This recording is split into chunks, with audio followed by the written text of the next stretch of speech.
Augusta. Sa kanyang tunay na pangalan ay tinaguri ang pinakamahalagang babae sa panahon ng Imperyo ng Roma. Dahil sa kahanga-hangang mga bagay na kanyang ipinamalas, daang libong taon na ang nakalipas. Siya ay ina ng emperador ng Roma na si Constantino.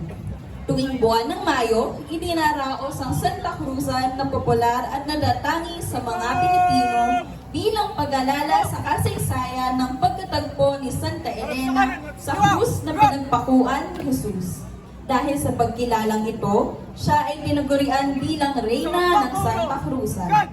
Sang-ayon sa liham pastoral ng nooy obispo ng Imus, Lubos na kagalang-galang Luis Antonio Tagle, kung saan kanyang ipinag-utos sa mga parokyang nakatalaga o nakapangalan sa ating Panginoong Jesus na magkaroon ng isang banal o santo ang mga parokyang ito na siyang kikilalanin bilang patron.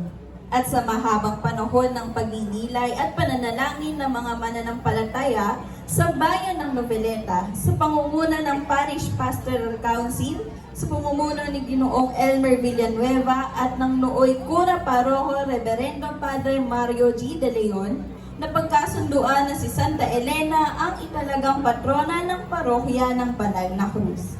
Dahil sa malalim na kaugnayan nito sa Banal na Cruz, noong Setyembre 14, 2014, itinalaga ni Santa Elena bilang patrona ng parokya ng Banal na Cruz at bayan ng Noveleta ng kasalukuyang obispo ng Imus, Lubos sa galang-galang Reynaldo G. Evangelista. Magpasa hanggang ngayon, siya ay patuloy na minamahal at kinikilala ng kanyang bayan bilang Emperatriz at Reyna ng Santa Cruzan.